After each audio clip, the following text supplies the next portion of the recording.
La planche contact, donc c'est un peu l'outil du photographe du siècle dernier, si on peut parler comme ça, puisque c'est issu d'un film argentique qui fait 36 poses.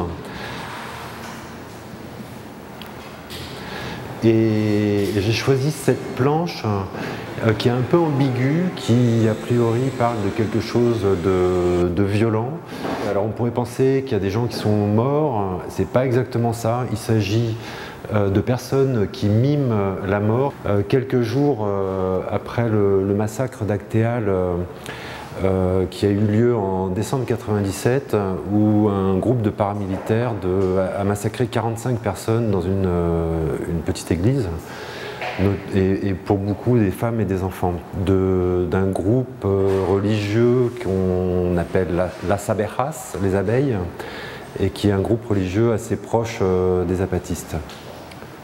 Ce sont des personnes donc qui se sont révoltés il y a un peu plus de 20 ans par les armes, mais qui les ont très vite déposées, qui ont une lutte aujourd'hui qui est totalement pacifiste, et qui se sont rebellés contre, on pourrait dire, le fonctionnement ou l'état du monde capitaliste, qui a tendance à oublier une grosse partie de la population. Donc là, il s'agit de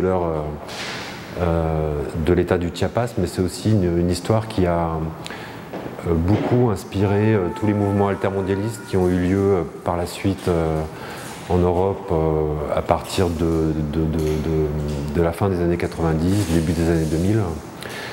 Et qui ont donné des mouvements qui existent jusqu'à aujourd'hui. Apparemment, aujourd'hui, il y a des choses qui sont en train de se réveiller.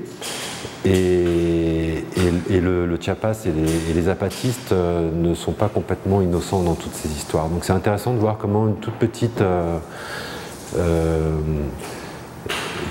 piqûre du bout du monde, lointaine, d'une histoire qui n'a strictement rien à voir avec la nôtre, bien qu'ils sont liés avec l'histoire de l'Europe, parce que, enfin, je ne vais pas raconter l'histoire de la colonisation des Amériques, mais leur histoire en dépend.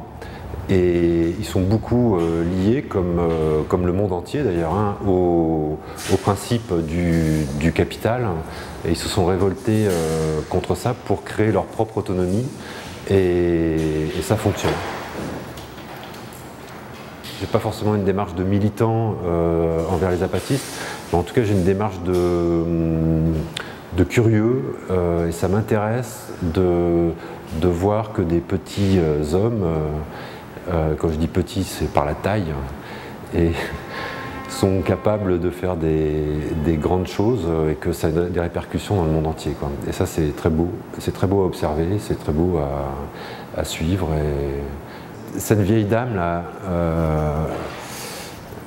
dont j'ai fait le portrait très serré en 98, dans un camp de déplacés, enfin un camp de réfugiés, parce que c'était un moment où il y avait beaucoup de paramilitaires qui semaient la terreur dans la région, et les gens proches des zapatistes se sont déplacés dans un camp à Polo, dans la région de Los Altos.